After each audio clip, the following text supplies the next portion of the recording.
Can you talk about race in your law school applications? This might seem like a interesting or a silly question because on one hand, of course, the answer is yes. But with the recent Supreme Court decision, a lot of people are wondering if they can actually talk about race in their law school applications. So we're here to talk about it.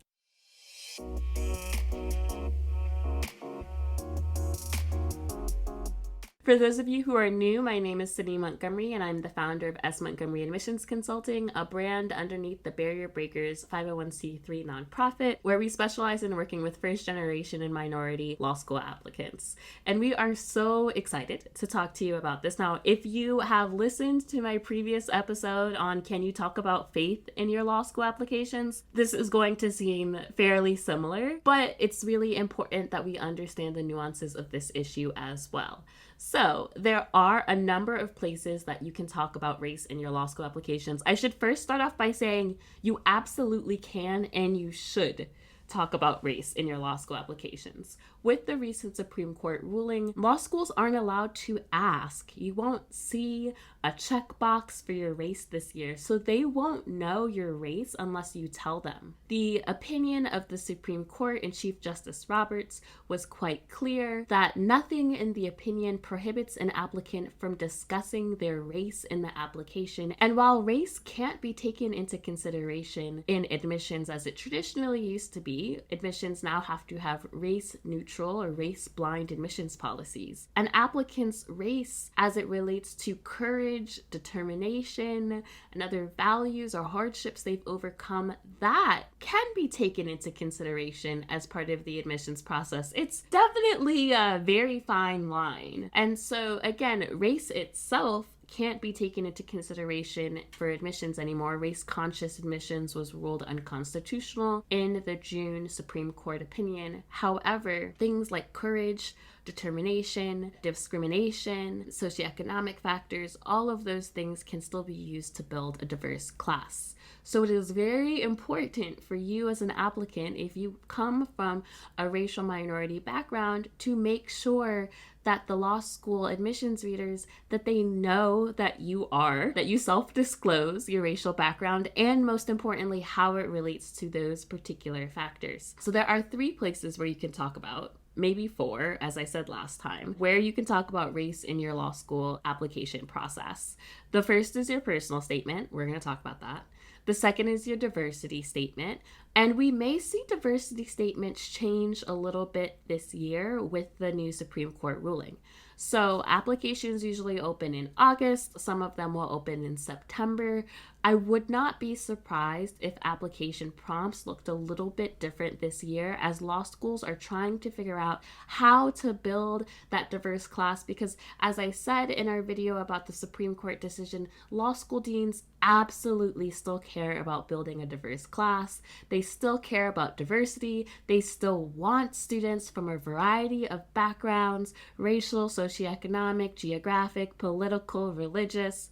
They still want all of those things. And so as they're trying to figure out how to build that diverse class, you might see some of the prompts changing a bit. But we're going to talk about the diversity statement as it currently is, and this may change. And of course, if it changes, we'll do an updated video. And then there's that Why Us essay that some schools have. And then, of course, that 4th piece is always your resume. And we'll talk about that a little bit as well. And sometimes it could even come up in your letters of recommendation. But let's talk about it. So your personal statement. As I've mentioned several times at this point, your personal statement should be a place where you talk about why going to law school is the next logical step on your journey, right? Ideally, we try to help students develop that why law. And I think we might have another video coming out soon to refresh that why law concept. It's not to put you in a box or make you pick an area of law that you can never change your mind about, but it's to give you focus, because law school is professional school. There's only 3 years, there's only 2 summers, and you want to be able to make the most of it with clinics and externship opportunities. You want to be able to get a great job after your first year, a great job after your second year. If you go in with a blank slate, you can of course be successful, but you might feel a little overwhelmed because there's so many decisions that you might have to make about your 1L summer quickly, and if you have no idea why you want to go to law school, or only a vague idea of why you want to go to law school, it might be hard for you to figure out what the best thing is or the best choice is for for your first summer or for your electives. And so we like to have students do some of that prep work before they even get to law school, whether that's through informational interviews with current attorneys, current students, actually finding out what does this profession actually look like beyond just what I've seen in TV. What does it mean to be an adoption attorney? What does it mean to be a personal injury attorney? What does that look like? What does it look like to work at a big law firm? Is that something that I would enjoy? Those are some questions that we want you to think about. And so as you're thinking about why you want to go to law school, ideally there's an area of law that you most want to practice. Now, as a lawyer, you can practice all kinds of law. You can change your mind as you go, but we always say you can't practice them all at the same time, especially when you're just starting. And so usually it takes a while to really master one area of law. So you might end up practicing one area of law first when you graduate law school. And so think about, what is that first area of law that I'm super excited about, that I'm super passionate about? What's really driving me to law school? What's a problem that I really want to solve with specificity? Poverty is a huge issue. Racial discrimination is a huge issue. There are so many ways to solve this, but what are you going to do as a lawyer? And so as you're thinking about that, you're thinking about the reason why you want to go to law school. You're thinking about your why law and why law school is the next logical step on your journey. You're thinking about the people that you want to impact. You're thinking about the stories that you're going to tell, because your personal statement should be really rooted in narrative stories. It should have narrative anecdotes, moments that come alive. You should be telling a story and weaving together multiple stories, vignettes, anecdotes to showcase, show, don't tell, to showcase the development of your passion, the development of this interest, and really exemplify for them why law school is that next step. How have you tried to affect change in other ways? And how have you realized I can only do so much without a law degree? And I have to have a law degree to do this thing that I need to do, right? As you're developing these stories, race absolutely can be a part of that, depending on what area of law you want to go into. And honestly, it really can span a lot of different areas. Let's say you're really interested in education law and policy, but you're a person of color, you're a person from a marginalized background. Well, that absolutely can be part of your story. Like maybe when you're thinking about who you most want to affect, it's not all students, and of course all students do need good education policy and advocacy, but maybe you're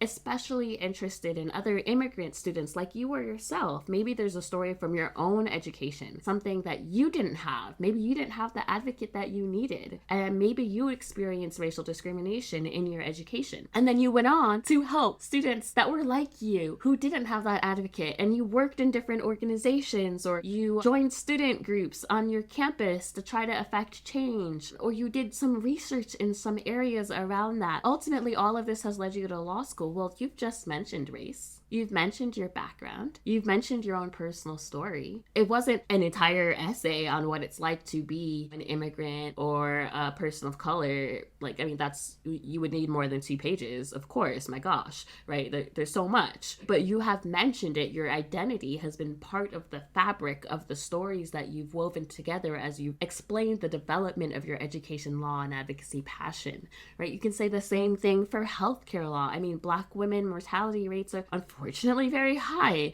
especially when you think about Black women maternity. And maybe that's part of your story, right? And that's another way that you're, again, mentioning race in your personal statement and the things that you've overcome. So pulling again from the language from Chief Justice Roberts, courage, determination, some hardships, right? It's not, again, here are all the ways I've been racially discriminated against as a Black woman, which I would really need more than 2 pages. I'm telling you. But I am showing you the specific examples that relate to the reason why I want to go to law school. And it's not just, here's 3 examples of the ways I've been racially discriminated in the healthcare. I mean, literally, like yesterday, I have a story from yesterday. I have a chronic illness. I have an autoimmune condition. I have a connective tissue disease. I feel like half my doctors. But, really, that's another video. But I'm just saying, right? I'm not just going to list all of them because, again, I would need way more than 2 pages. But I'm going to take a story with a lot of narrative and evocative language that can really set the scene for admissions. And I'm going to weave that into, again, a time when I've tried to affect change, or when I've tried to help others that are similarly situated to me, and how I realized that the law was the way that I wanted to do this, and why I wanted to go into healthcare law, so that people with chronic illnesses, especially Black women, people that are at the intersection of being a woman, being a racial minority, having invisible illnesses, are able to get the healthcare that they deserve. In in my fictional personal statement that I just outlined for you, being a Black woman is at the center of my passion. And it's showing, again, the courage and the determination and maybe the hardship,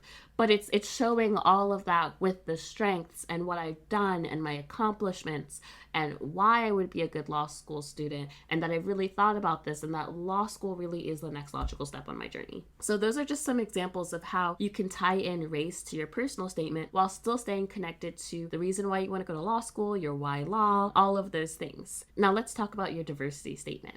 Your diversity statement is another quite obvious area where you can talk about race, right? It's diversity. Now, I've always said that your diversity statement doesn't have to be about race. Diversity is really defined broadly. It can be religious, it can be geographic, political, it can be how you were raised. Maybe you were raised by a single mom, maybe you were a foster care kid, maybe you had to take care of your siblings, or you had to start working early, maybe you're an immigrant or undocumented. Like, there's so many things that you could really talk about in your diversity statement. But it is an opportunity for you to talk about race as well. I often say that the best diversity statements are ones that are anchored in intersectionality. So it's not just being a Black person or being even a Black woman, but it's being a Black woman who being, for me, maybe it's being a Black woman with a chronic illness, or maybe it's being a Black woman with a sister who's 11 years younger than me, who I have kind of helped raise. That's kind of unique, and that's given me a different perspective on the world. Or for me, maybe it's being a Black woman who's the daughter of military parents, because let me tell you, all you military brats out there, we're not regular. If you know, you know. Or being a Black woman who's raised by a Jamaican mother. All you West Indies kids, if you know, right? Okay, so there are a lot of intersectionality things there that I could talk about. Or being a person of strong faith. Being Christian is very important to me. So that's something that I could talk about is in the intersection, because religion and race, there's so much history there. There are a lot of different ways that those can overlap, right? We talk about intersectional identities, and usually the question of diversity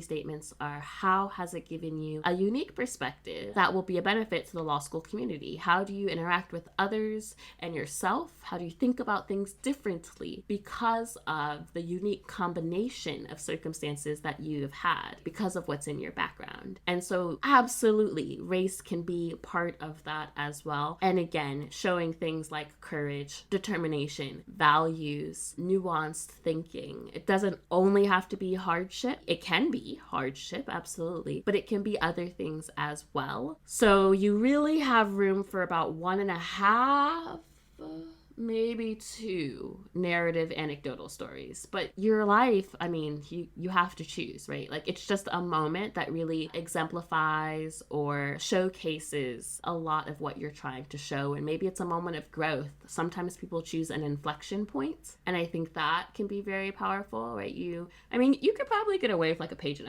on your diversity statement. Some schools will accept up to 2, but 1.5 pages is probably okay. But these inflection points, so moments where you had to make a choice, moments where you had to make a decision, moments where you were challenged, moments where you changed your beliefs about something, moments where you saw yourself differently, moments where you saw others differently. All of those can be, since you only have like the space for 1 or maybe 2 moments, we usually believe in a universal brainstorming for both your personal statement, your diversity statements, and your supplemental essays here. And because of the way that we do brainstorming, those inflection points almost naturally get brought up into the brainstorming as well.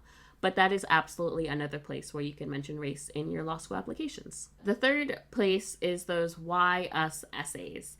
And as I mentioned with a video on Can I Talk About Faith in my law school applications, there are definitely ways that you can be doing research on the schools that you're interested in. You can be reaching out to affinity groups, whether that is Latinx Law Association, Black Law Students Association, a Southeast Asian Students Association, whatever racial, ethnic minority group that you're interested in. For the schools that are on your list that you're writing this essay for, you can absolutely reach out to them. You should reach out to them and ask them what their experience is like at school. Ask them what they do for community building.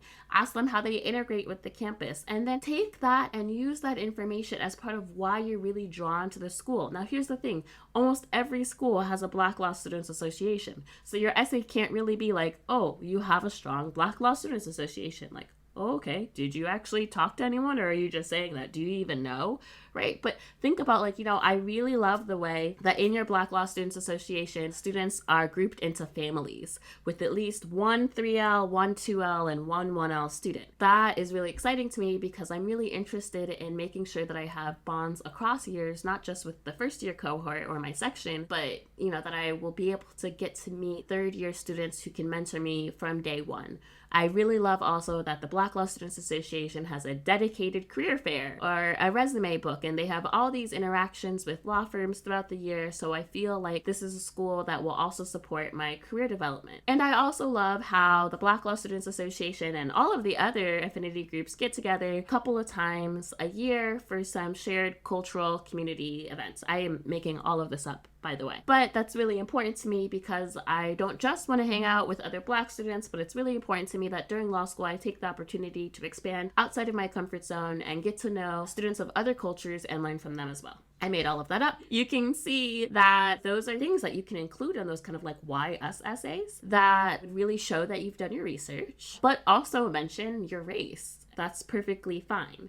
Now, those last places I talked about, like your resume, perhaps you are really involved already in a Black student union at your undergrad or your college, or you help out in a certain community group. So that would be noted on your resume. Or perhaps one of your professors that you're getting your letter of recommendation from is also a sponsor of one of those organizations. And so they can speak to that as well, or they can speak to maybe you've brought culture into discussions in a really lively and vibrant way, or you've done research in a particular area. Like let's say your independent research has been on ways that Black women feel marginalized in the healthcare system. It's clearly top of mind for me today.